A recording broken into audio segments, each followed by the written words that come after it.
राधे राधे, हरे कृष्णा। आप सभी का हमारे इस चैनल पे स्वागत है। तो इस वीडियो में हम बात करेंगे जीवित पुत्रिका व्रत के बारे में। तो हम इसमें कब है और कैसे इन सब चीज व्रत को करते हैं इसके बारे में जानेंगे। तो पंचांग के अनुसार हर साल अश्विन मास के कृष्ण पक्ष की अष्टमी तिथि को जीवित पुत्रिका व्रत रखा जाता है। जीवित पुत्रिका व्रत को जीतिया या ज्योतिया व्रत के नाम से भी जाना जाता है। जीवित पुत्रिका व्रत निर्जला होता है। माताएं अपनी संतान की लंबी उम्र, समृद्धि और उन्नत जीवन के लिए इस दिन निर्जला व्रत रखती हैं।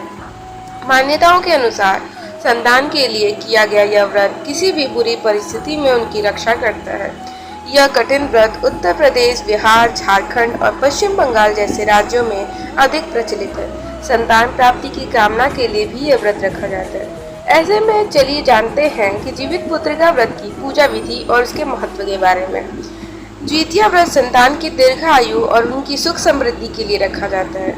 इस दिन माताएं अपनी संतान की लंबी उम्र के लिए निर्जला उपवास रखती हैं। इस उपवास में महिलाएं जल की एक बूंद भी ग्रहण नहीं करती। पौराणिक मान्यताओं के अनुसार महाभारत काल में अश्वत्थामा ने बदले की भावना के लिए अभिमन्यु की पत्नी उत्तरा के गर्भ में पल रहे बच्चे को मारने का प्रयास किया था। अश्वत्थामा ने जब ब्रह्मास्त्र से उत्तरा के गर्भ को नष्ट किया था, तब भगवान श्री कृष्ण ने उत्तरा की अजन्मी संतान को फिर से जीवित कर दिया। जिस भगवान श्री कृष्ण ने उत्तरा के गर्भ में पल रहे बच्चे को जीवित किया था, वह दिन अश्विन मास के कृष्ण पक्ष की अष्टमी थी। तब से संतान की लंबी आयु की कामना के लिए जीवित पुत्रिका रखा जाने लगा। मान्यता है कि जो महिलाएं इस व्रत को पूरे विधि विधान से रखती हैं, उनके बच्चों पर भगवान श्री कृष्ण की विशेष कृपा बरसती है। मान्यता है कि इस व्रत को रखने से संतान की आयु बढ़ती है और निरोगी और सुखी जीवन जीता है। ऋषिकेश पंचांग के अनुसार द्वितीया या जीवित पुत्र व्रत अश्विन मास के कृष्ण पक्ष की अष्टमी से नवमी तिथि तक रखा जाता है। इस बार यह व्रत 6 अक्टूबर 2023 दिन शुक्रवार को मनाया जा रहा है। व्रत में व्यक्ति को एक दिन पहले से तामसिक भोजन जैसे प्याज, लहसुन, मांसाहार का सेवन नहीं करना होता है। इसके अलावा ब्रह्मचर्य का पालन करना बेहद जरूरी माना जाता है। अब ऋषिकेश पंचांग के अनुसार यह शुभ घड़ी अश्विन मास के कृष्ण पक्ष की अष्टमी तिथि 6 अक्टूबर को प्रातः काल 6:34 से शुरू होकर अगले दिन यानी 7 अक्टूबर को सुबह 8:08 पर समाप्त होगी। सनातन धर्म में उदया तिथि मान है, इसीलिए 6 अक्टूबर को द्वितीया व्रत मनाया जाता है। द्वितीया व्रत का पारण 7 अक्टूबर 2023 को सुबह 8:10 के बाद किया जा सकेगा। जीवित पुत्रिका व्रत का नहाय खाए कैसे करें, अब ये जानेंगे हम। बिल्कुल छठ की तरह ही ज्योतिया भी नहाए खाए होता है।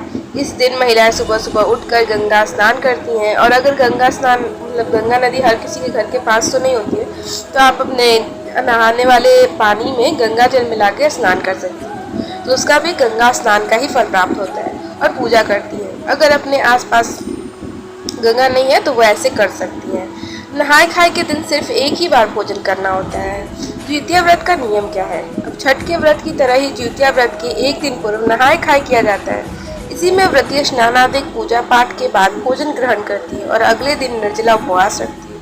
इसीलिए नियम के तहत नहाए खाए के दिन भूलकर लहसुन, प्याज, मांसाहार या तामसिक भोजन नहीं करना चाहिए। हालांकि कुछ महिलाएं मछली खाने के बाद द्वितीय व्रत रखती है। द्वितीया पर किसकी पूजा की जाती है, अब हम जानेंगे कि किसकी पूजा की जाएगी द्वितीया के दिन। द्वितीया मिथिलांचल की नेपाली विवाहित महिला और पूर्वी और मध्य नेपाल की थारू महिलाओं का एक महत्वपूर्ण त्योहार है। द्वितीया व्रत अपने पुत्र की सलामती और लंबी उम्र के लिए किया जाता है। यह आमतौर अश्विन कृष्ण अष्टमी को प्रदोष काल में किया जाता है। द्वितीया में जीवित वाहन भगवान की पूजा प्रदोष काल में की जाती है। अब जानते हैं कि द्वितीया व्रत की पूजा विधि क्या है। जो सुहागिन महिलाएं और माताएं इस व्रत को रखती हैं, उन्हें जीवित व्रत के दिन स्नान आदि करने के बाद साफ वस्त्र धारण कर पूजा स्नान पर सूर्य नारायण और जीवित वाहन की कुशा से निर्मित मूर्ति को स्थापित कर उनकी पूजा करनी चाहिए। अब प्रतिमा या मूर्ति के समक्ष धूप दीप जलाकर नैवेद्य, पुष्प, रोली, फल आदि अर्पित कर उनकी आरती करें। भगवान को मिठाई का भोग लगाकर जब पूजा समाप्त हो जाए तो जीवित पुत्रिका व्रत की कथा सुने या फिर पढ़े। इस व्रत में माताएं सप्तमी तिथि को नहाए खाए की विधि पूरा होने के तक भोजन करके और जल ग्रहण कर अष्टमी तिथि शुरू होते ही पूरे दिन निर्जला व्रत रखती हैं। उसके बाद अगले दिन यानी नवमी तिथि को व्रत का पारण के साथ जीवित पुत्र का व्रत और ज्योतिया पर्व का समापन होता है। अब जिउतिया व्रत में क्या क्या खाना चाहिए अब जानेंगे। इस अवसर पर मंडुआ की लिट्टी, गेहूं के आटे की दूध पिट्ठी, देसी मटर करी, झिंगली तोरी की सब्जी, अरबी की सब्जी, नोनी साग, पोई साग के पकौड़े, कासी फल की सब्जी, खीरे का रायता और न जाने कितने व्यंजन खाए और खिलाए जाते हैं। जिउतिया व्रत में क्या क्या अलग है। जिउतिया व्रत के तीसरे दिन महिलाएं पारण करती हैं। सूर्य को अर्घ देने के बाद ही महिलाएं अन्न ग्रहण कर सकती हैं। मुख्य रूप में से जिउतिया पर्व के तीसरे दिन झोर भात, मरुआ की रोटी और नौनी का साग खाया जाता है। अष्टमी को प्रदोष काल में महिलाएं जीवित वाहन की पूजा करती हैं। अगर ये जानकारी आपको पसंद आई हो तो वीडियो को लाइक करिएगा। चैनल पर नए हैं तो चैनल को सब्सक्राइब करिएगा। बेल आइकन दबाना ना भूलें। राधे राधे, हरे कृष्णा।